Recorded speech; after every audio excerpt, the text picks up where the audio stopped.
as long as I've been looking at this cost collection tool, sometimes, and you almost forget some of the stuff that you learned in the early days. So I had sent Kim the answer, which was, if you are an agency for whom somebody donated your fuel, there's actually a specific question that says you need to get the value of that fuel and you need to report it.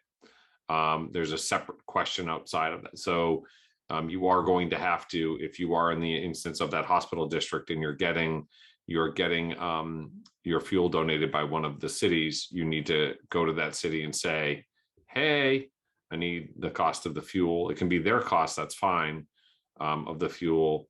And if they say, well, geez, we don't know what the cost is, you could just at least get a gallon and then do some sort of, because some sort of allocation. The best way to do it is to find out what their cost is. So just to make sure that you have got those answers. I still, and I'm going to have to, it's just been nonstop today and yesterday. This is what happens when you're in the office like 1 week out of an entire month. I will still get those other volunteer answers together, and I will send them out. I am doing a session tomorrow on mental health for Missouri Ambulance Association as part of a year-long leadership program that we're doing for them. We basically cover a topic once a month, and then a week or two later, we have a discussion session with the attendees to try and take that topic content and then apply their practical questions to the questions that come in after that. So I will get those answers to you hopefully tomorrow afternoon. But so just again, like I said, appreciate the time, and thank everyone who has sat through any of the sessions that I've done. I'm always grateful to be part of this group, and both this one and then the symposium that Shirley has run. Again, always trust a lawyer who tells you not to rely on what they're about to tell you. So this is just intended to be educational and instructional.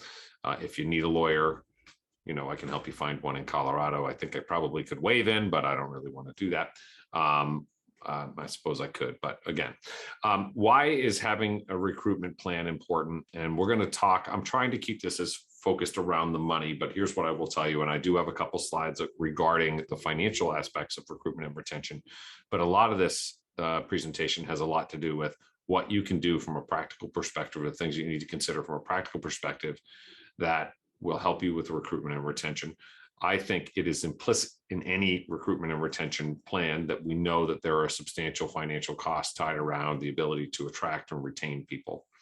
Having that plan is critical. As we said, this is the front cover of what will be this year's 2022 EMS turnover study, which I don't know, hopefully some of you have participated in. If you haven't, I will strongly encourage you to participate in next year's. This is the fourth year we did it. We did drop off in 20 because of the pandemic, but and we also Avesta Systems, who used to sponsor and pay for this study, got purchased by OnShift, and so my software company Newton 360 decided that it was important enough to continue this study. So I've paid for this survey to get performed and continued for the last 2 years, and I will arguably do it for the foreseeable future, because Newton 360 is a performance, EMS related performance and operational efficiency tool for leaders.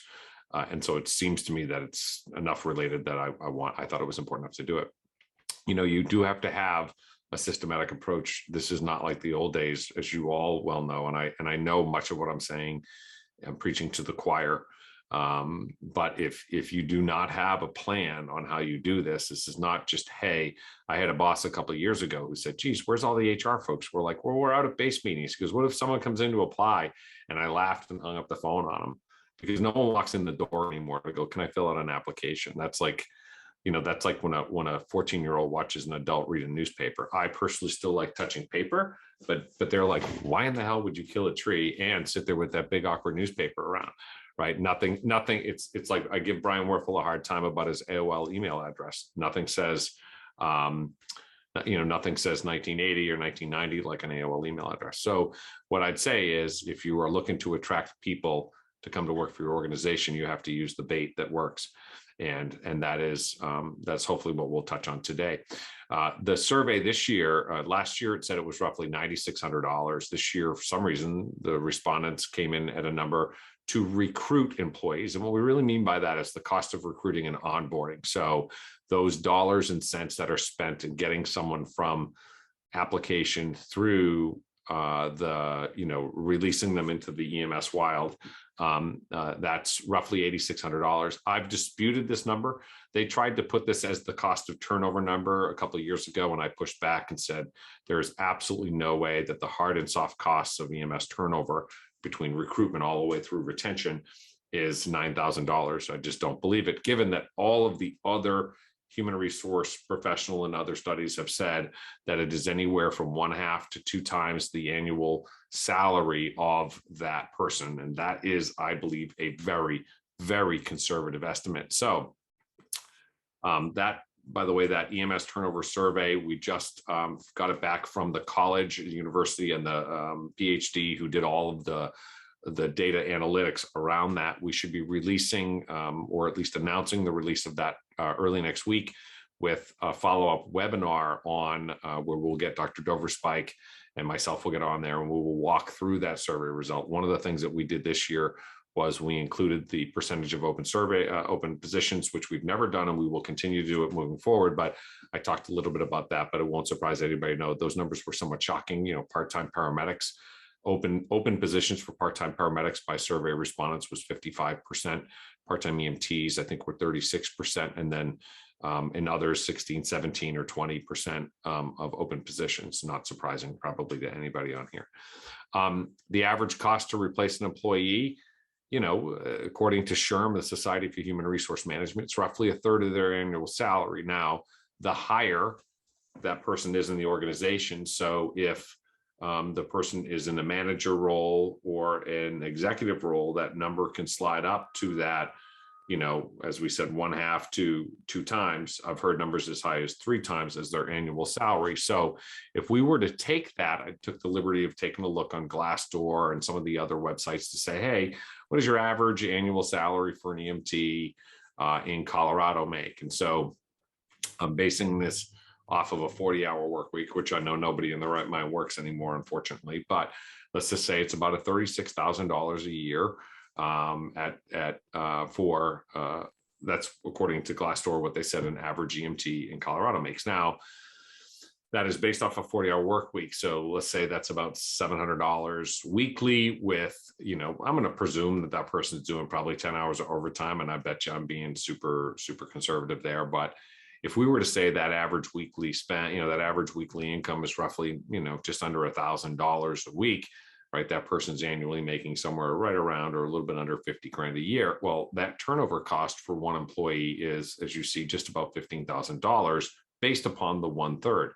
Now, I'd argue that it may very well be higher. And what I would say is, if you were to do this, just go into your payroll software or however, whatever your average rate of pay are, your payroll from last year, and you were to pull 1 or 2 people out, you could do this math pretty quickly and figure out, okay, well, even if I go conservative, 1/3 of their annual salary, what would it cost me if I lost that person? And what I'd say is, thankfully, that the person that you have sitting in the seat working and producing at your organization, those costs are already sunk, right? So, every day that you don't have to hire someone to replace that person, you're certainly saving additional money. Now, if we were to take your typical average 100-person organization, and I know that that's not, most of the organizations that I deal with, like in the Midwest and so forth, they're about 39 to 40 people, but I just, for ease of math, used 100 people. We're talking about nearly $500,000 in turnover costs, every single year. And the tough part with that, it's kind of like calculating this with any degree of certainty is much like trying to calculate the cost of readiness, right? Is what does it cost me to be ready to respond to an ambulance call? Well, there are so many factors and so many things that go into that cost of readiness. It's kind of like trying to put a cloud into a paper bag or a plastic bag. The reality is you're going to have a very, very difficult time doing it. But one of the things that I think we can all agree upon is that it's a lot, right? Even if we were to say, gosh, I know I can't define it, but I sure know that it's a lot. So understanding that both the recruitment piece, which we're going to talk a little bit about, and how you can keep that in a relatively, how you can do some very simple things that will save you a bunch of money on recruitment, as opposed to putting things out on recruitment websites or LinkedIn or so forth. Those are not always, in some instances, they're very effective, and others they're not so much. But there's a bunch of stuff you could do that could save you money, and or that doesn't cost you any additional money, that could then really yield results for you. Because here's the end of the day, no matter how much money you spend on trying to do ads or do any of that other stuff, it's your employees that actually sell your organization time and time again. And in fact, there are tons of statistics that show that by and large, a candidate takes the word of your employee like 3 to 4 times over what it is that you say about your organization. And when we really take a look at what's important to people when they come to an organization, when I left the grocery store back in 1990 and went to the ambulance for $1 an hour pay cut, it wasn't the money that I took that move for. I mean, I was a little shocked that it was $1 an hour pay cut, but it was many things about the job and the pride and the part of feeling about being part of a team. So salary and benefits, we know, has always been number one. It has been number one for virtually ever, right? And if we want to go into Maslow's hierarchy of needs, safety is number one, right? People need to feel safe. And there's a whole bunch. But if we're talking about what surveys have revealed through Gallup and all the other folks who've surveyed for now decades, number one absolutely is money. There's a threshold. I have to be able to survive. Number two is work-life balance, something that EMS people are horse manure at. We're just terrible. And what I remember from the old days was, yeah, the money stinks, Scott, but you can work a lot of overtime and you'll make money. Hey, you can even work 80 hours a week if you wanted to. Well, today's, average today candidates, like, that sounds flipping awful. Why in God's green earth would I work 80 hours a week, right? There's this whole quiet quitting thing where, what can I do, the absolute least that I can do to make enough money to survive? I don't need to make millions. There's plenty of time to do that, right? Your average 20, 22-year-old is going to live to be 90 probably. So it means that they're likely, although they're convinced they're going to retire at 54, believe it or not, they probably have a 40 to 50-year working life. And as a result, they're not always in such a big rush. In fact, most think they'll be entrepreneurs, by the way, according to the statistics. But in any event, they want a work-life balance, and we can talk a little bit about that.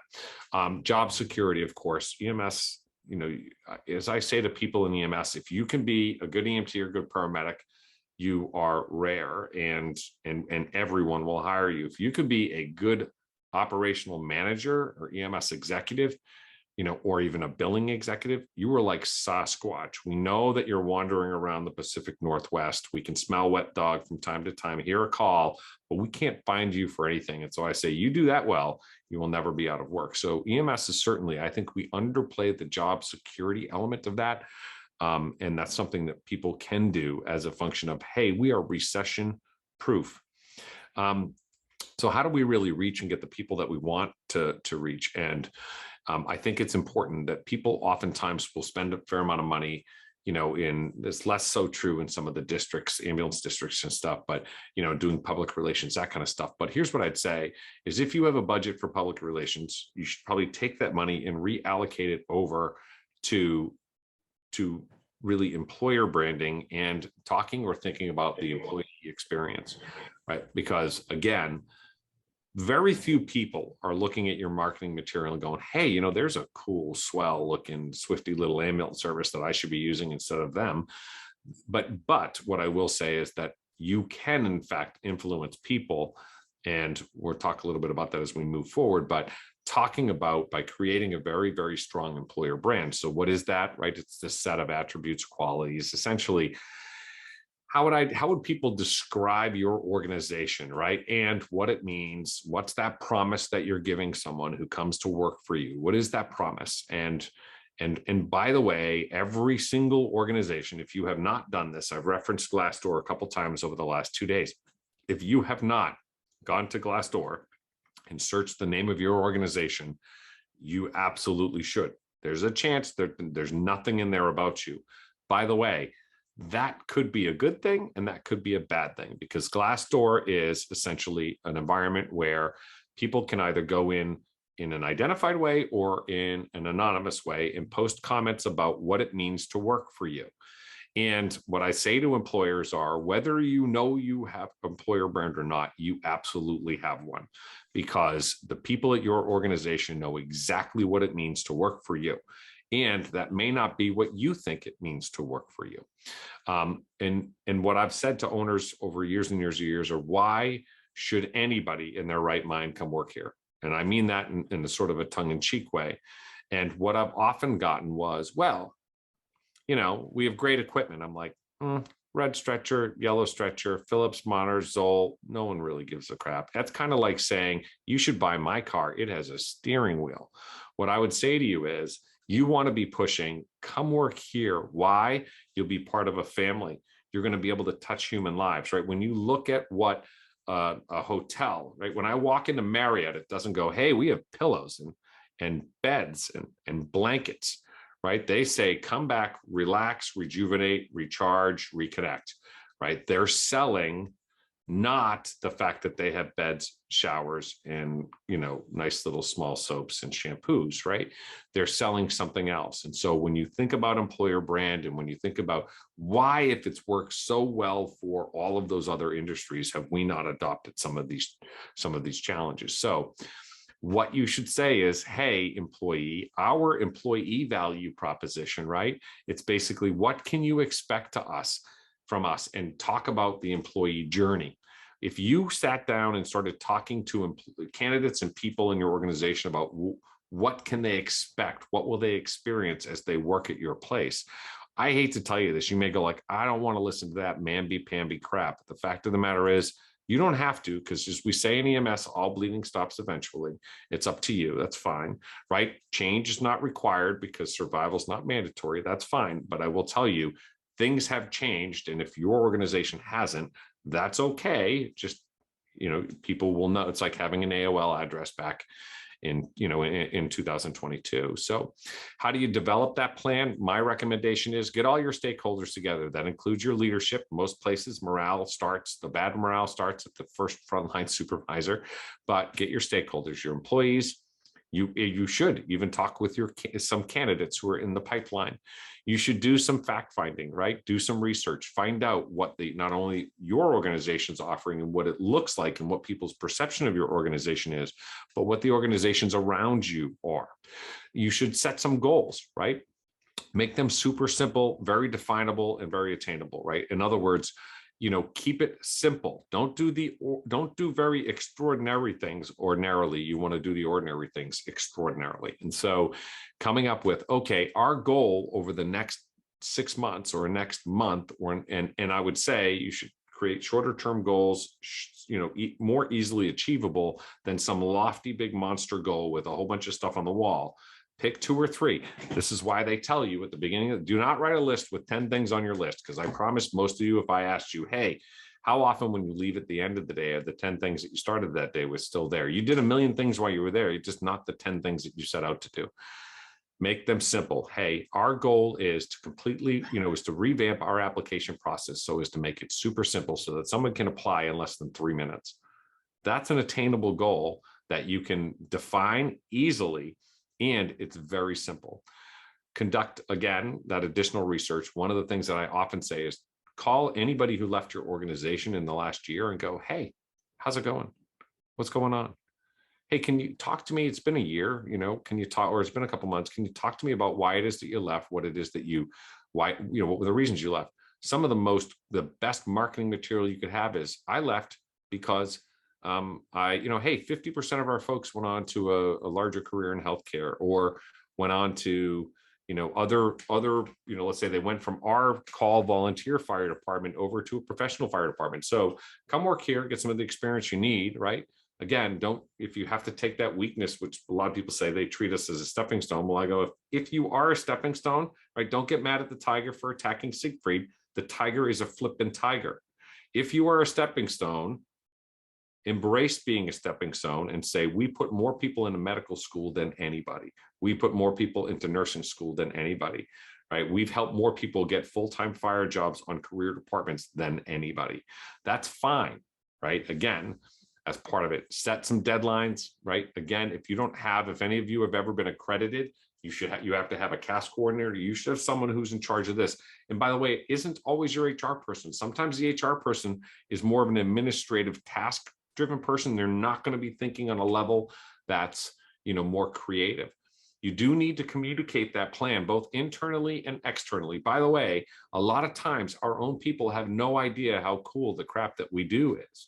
And so it's important. And sometimes just simply reminding them, by the way, is enough to make them go, geez, actually, this is a pretty great place. Because a lot of times I will do that with my kids. I will set some perspective like, hey, yeah, you're upset about the fact that you're driving a 2005 Saab convertible. Yeah, I had a 1978 Datsun 210, right? Again, you're driving a flipping convertible and you're 17 years old. Yeah, it's a 17-year-old convertible, but whatever, right? Set some perspective and say, this is what we do. These are the people that we've helped. This is what it means to work here. This is what it means to work here versus working somewhere else, right? And just recognize, right? You should probably have some sort of tagline or slogan. You got to stand behind that tagline or slogan. And it can't just be like, hey, just do it like Nike. That's wonderful. However, it should be something that makes sense and is tied to your value proposition. It is not, when you're communicating what it means to work for you, recognize that it is not a one size fits all. Why? If I am a 40-year-old millennial, which by the way, I know I hear people bitch about millennials a lot. Millennials live amongst us, many of whom have mortgages, school loans, and kids. What I would say is what speaks to someone at 53, my age, is very different than what speaks to someone at 22. Do not have a one size fit. If everything, if you have a hammer, everything looks like a nail. So what I would suggest for you is have a plan that speaks to people who can do mother's hours, people who are older, people who are younger, but have different plans because there are different value propositions for those folks.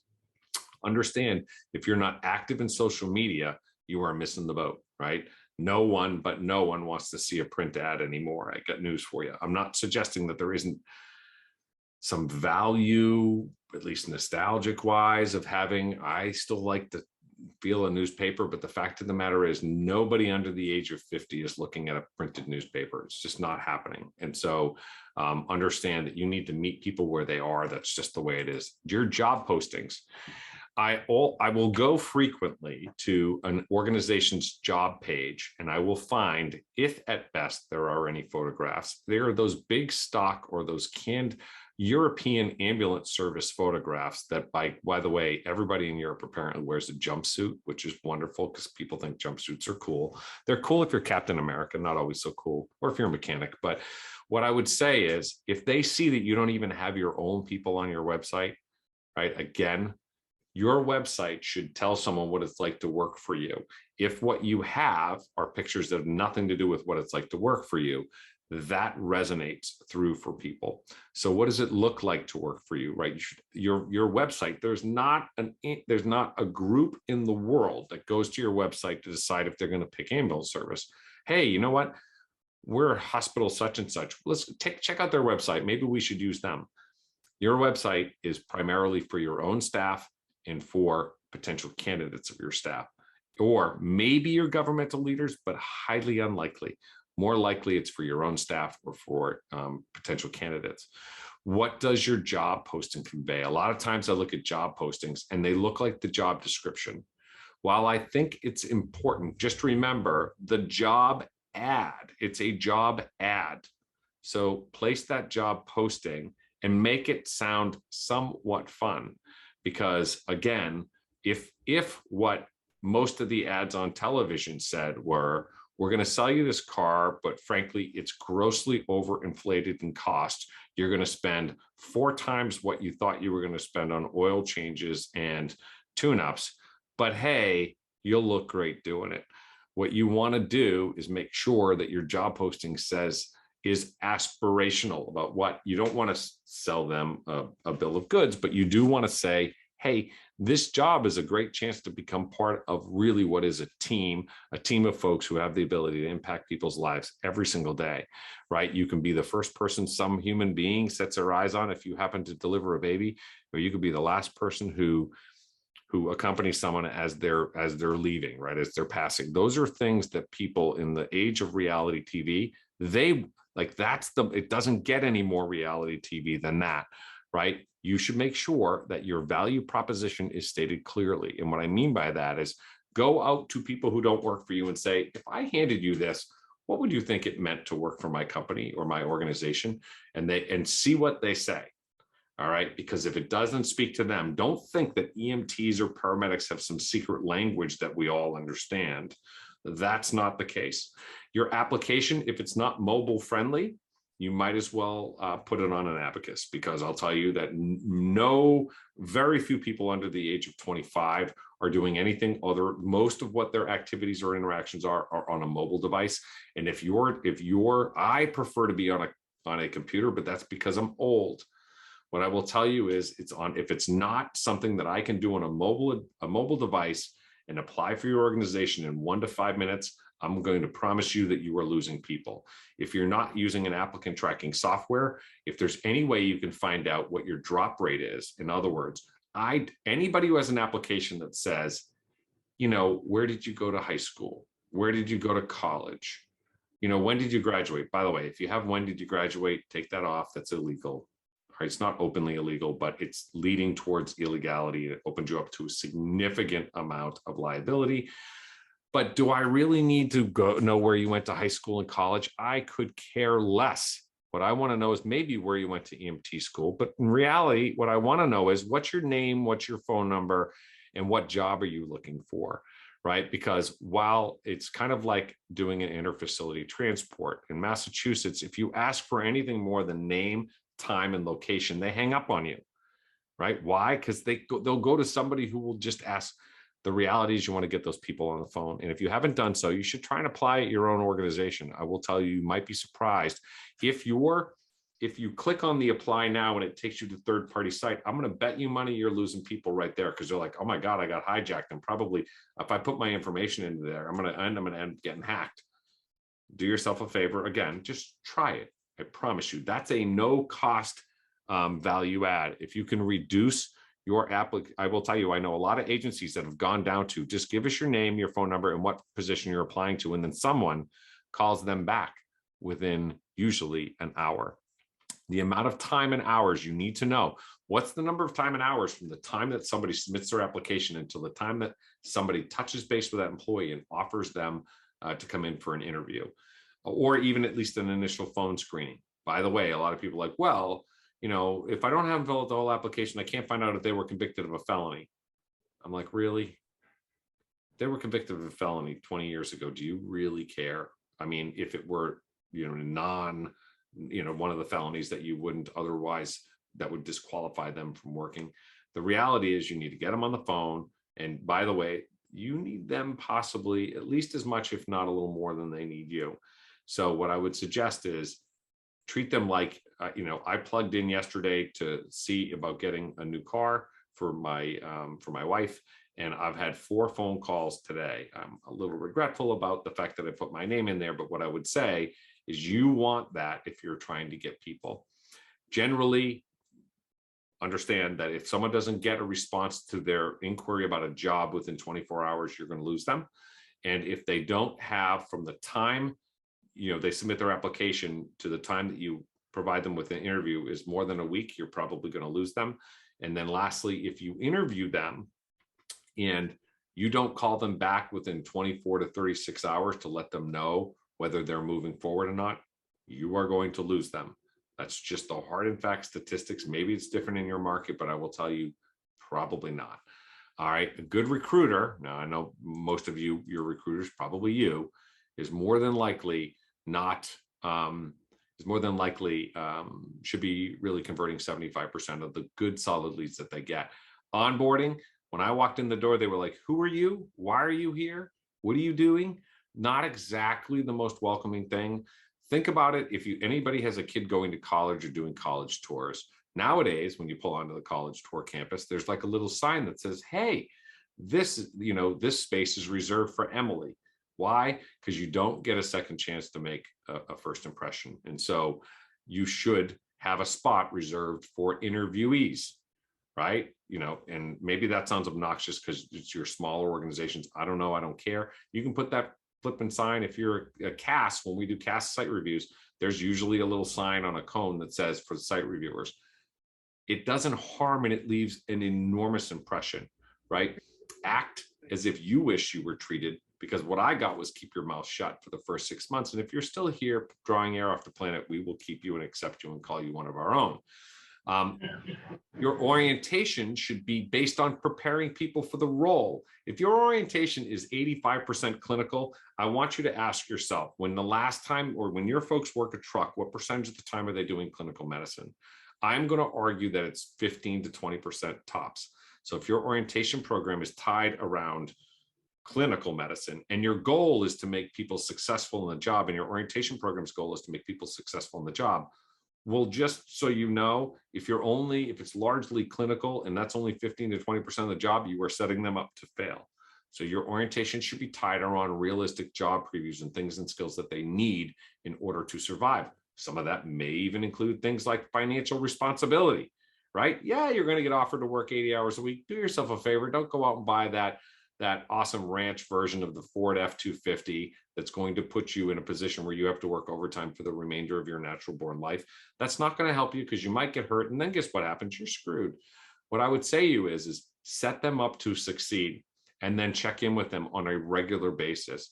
Even better, if you have field training officers and you have someone who you've offered a job to, have that field training officer make a 5-minute phone call to that person before their first day to say, hey, Scott, or hey, Kim, I'm going to be your field training officer. I'm really looking forward to you coming over the next couple of days.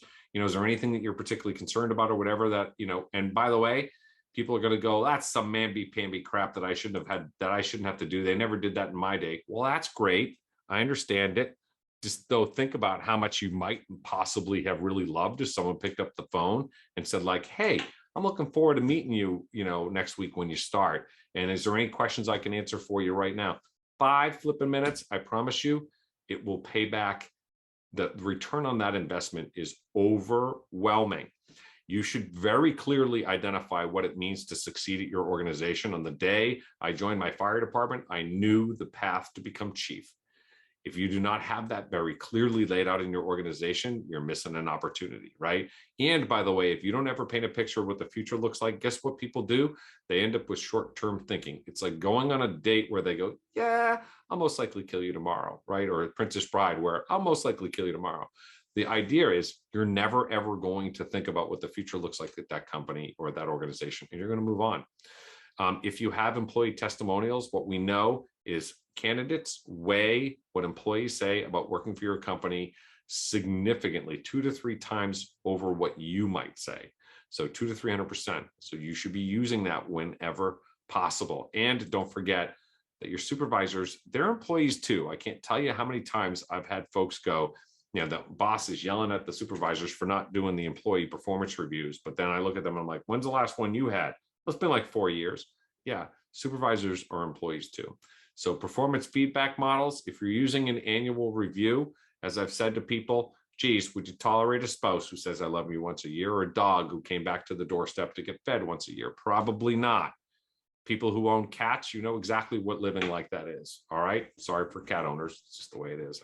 I'm a dog owner. Annual or ongoing. Annual's fine, but you really should have an ongoing performance feedback model, right? Because again, and it should be two-way. The best way to get people to accept feedback from you is to be asking for it when you start. Hey, how's it going here?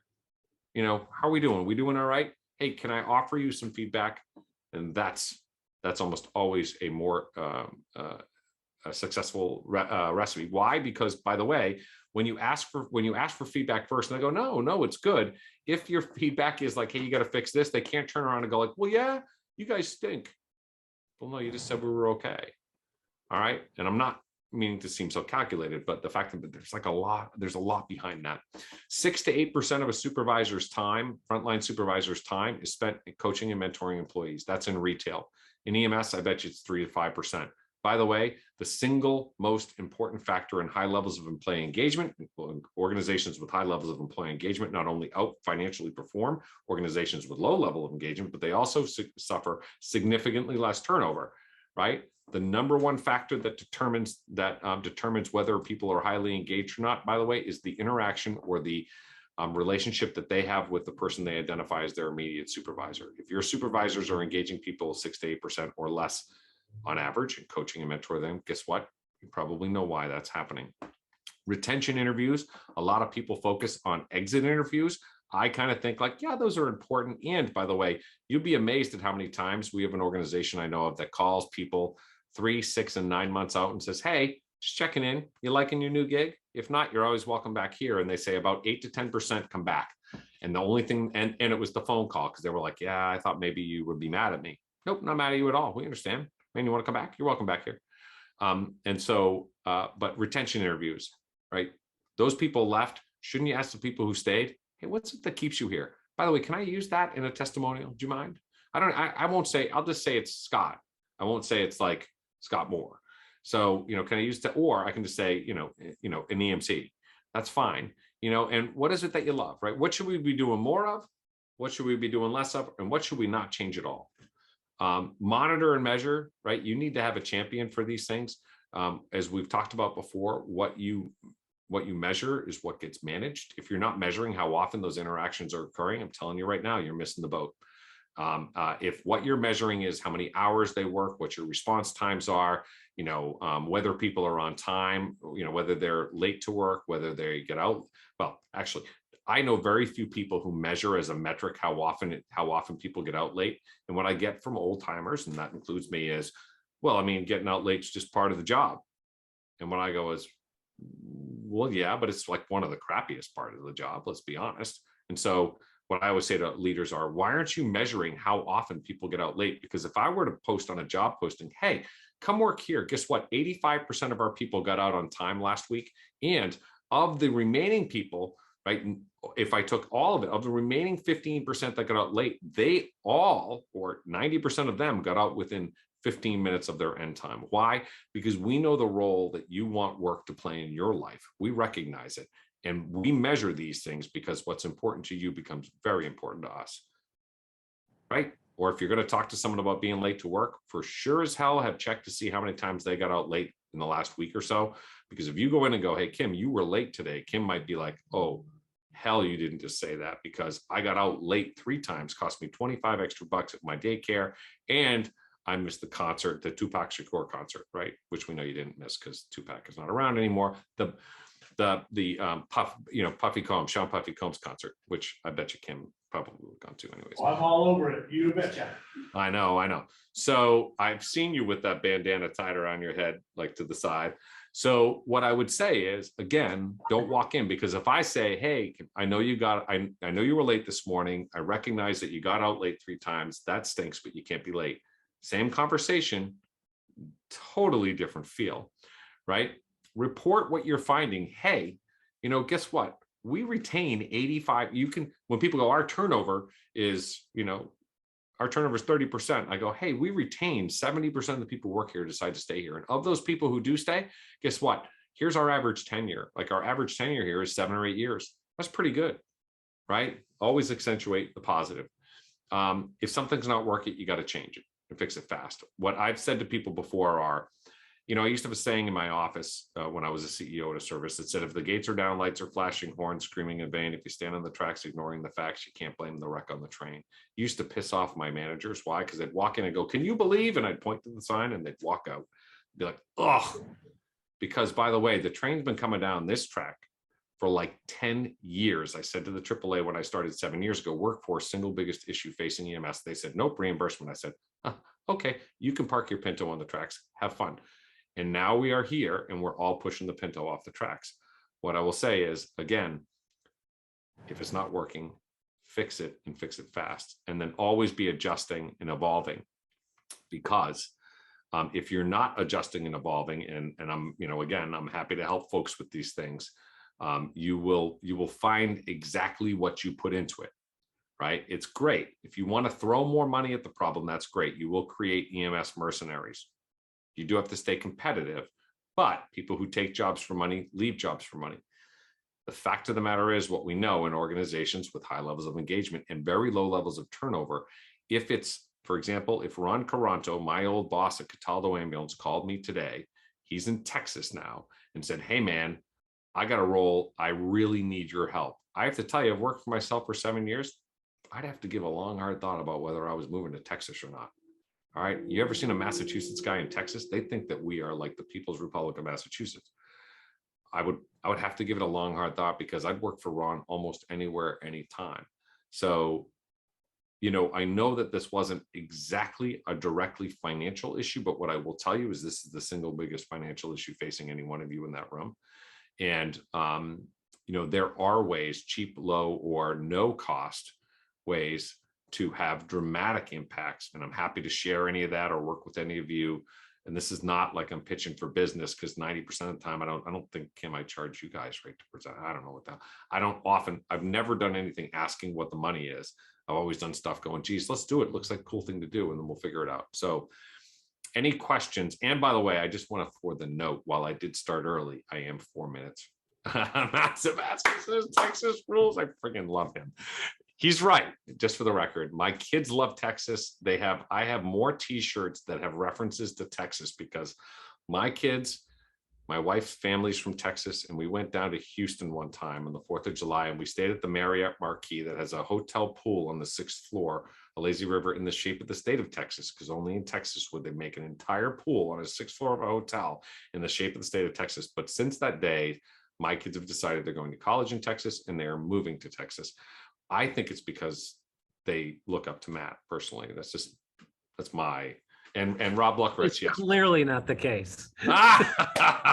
Well, I look up to Matt. So even though Matt was never my boss, if Matt called me and said, hey, Scott, I got this thing that you'd be perfect for, I'd have to give a long, hard look at that too.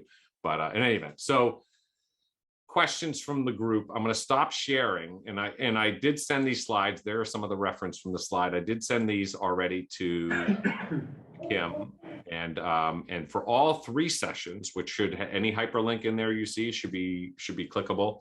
But questions, comments, insights. I'm looking in the side. Anything? I don't see any hands raised online. Anybody in the room with questions? All right. Thank you. Hear nothing. Sounds like you did a good job, Scott.